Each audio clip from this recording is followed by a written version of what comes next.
Sherman and Tingle in the morning. Are you celebrating today? Yes. Are you? Yes. You don't even know what I'm asking yet. Yes. Are you celebrating Bare Minimum Monday today? No. Why not? Yes. You Yes. You should.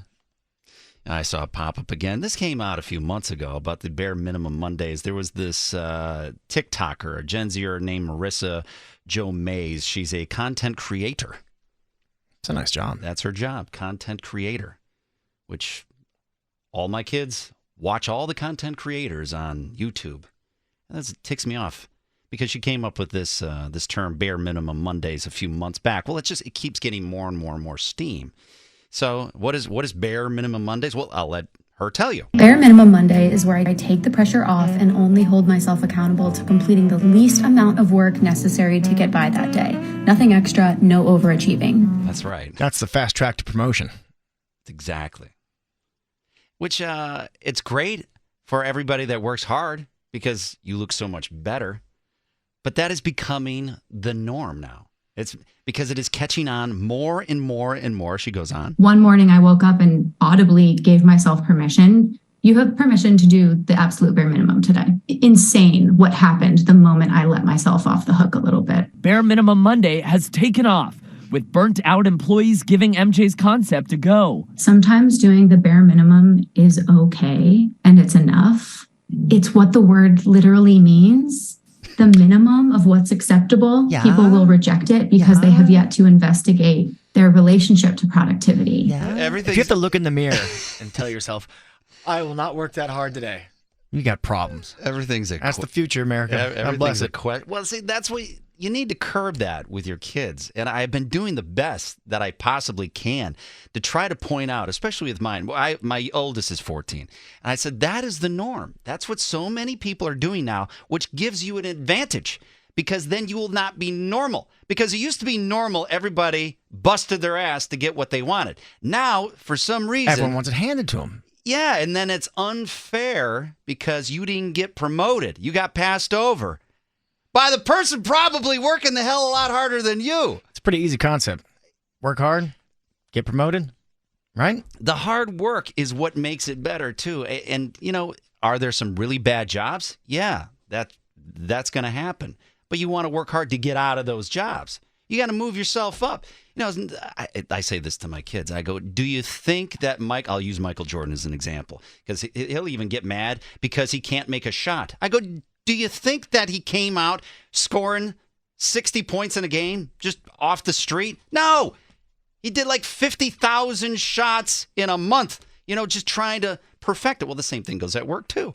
I'm like, you got to work your way up. For some reason, everybody, like I'm not saying this is not an attack on Gen Z or anything like that. There's a lot, for some reason, believe that, okay, because my parents have this, I should just have that. As soon as I get out in the workforce, I should just make $50,000. It doesn't work that way. It's only fair. It's only fair. You got to do what you have to do.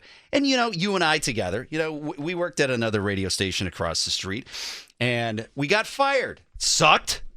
You had to move away. You went to Philadelphia for a while, and then Atlanta. And I stuck around, and I was in the area. And I've talked about this before, how I became a garbage man. Now, I had done radio for, 15 years before that had happened, and they weren't doing any hiring, so I had to do what I had to do, so I became a garbage man, and I've made great friends from that, but I knew that I had to bust my ass with that, because here I was 35 at the time, and I'm coming in as some Yahoo that was at a radio station. Those guys, those are the hardest working people on earth. I knew that I was going to have to keep up. So I worked my ass off just to keep up with those guys. And then that gave me respect with those guys. So a lot of times, I don't think people like this woman that's on TikTok, they don't see that. I don't know why the blinders are on with that. You gain respect on how well and how hard you work at something because it proves that you care about something. For her to go on TikTok and say, well, you're going to do the bare minimum. Why would I ever? Granted, she doesn't need to be hired because I'm sure she got a lot of schlubs watching her and giving her money on TikTok. Why would anybody ever hire that person?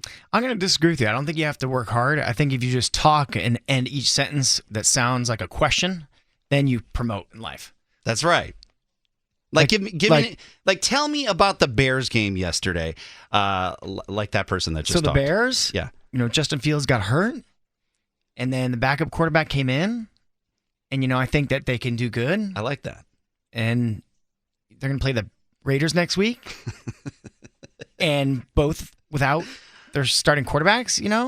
I just don't understand how, and that's what bothers me, because you'll see my kids, they'll watch stuff like that, and they just get drawn into that. I'm like, no, that's not the case. Just because you're seeing that on a YouTube page or a TikTok page, that's not the way of the world. That's the way that it worked for them. That's not the way it works for everybody. Matter of fact, I wouldn't even have this job at The Drive had I not become a garbage man. I don't know if I've ever told that part of the story. When we auditioned for this job, and we had to audition for this job, even though we had done radio for a long time, The Drive, there was no way in hell that they were going to trust us, because like our track record at the last place, it was a little bit different. So they had to make sure that they could trust us. So we went through, you remember that, the process of all of the people that we had to talk to. There were so many consultants, and they were just feeling us out.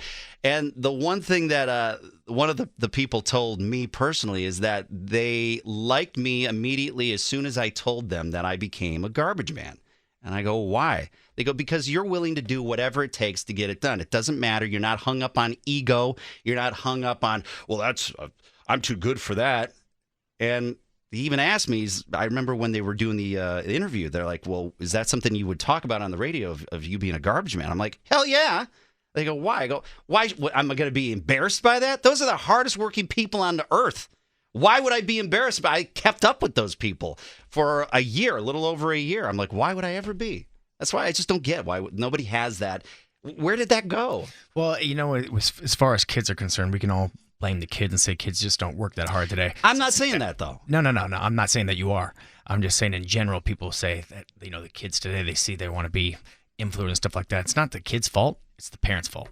Parents got to keep that drive and got to teach them, hey, you got to work hard. You got to curb that crap. Enablers fail America. Yeah, you got to curb that crap that they see all on TikTok and YouTube. It's ridiculous. I mean, if you're going to do the bare minimum at all time, I guess bare minimum people, my point is, have crappy parents. Well, I'm curious on who came up with the idea for Spirit Airlines. Somebody that came up with bare minimum Mondays. The Sherman and Tingle Show. Mornings on 97.1 FM The Drive, Chicago's classic rock.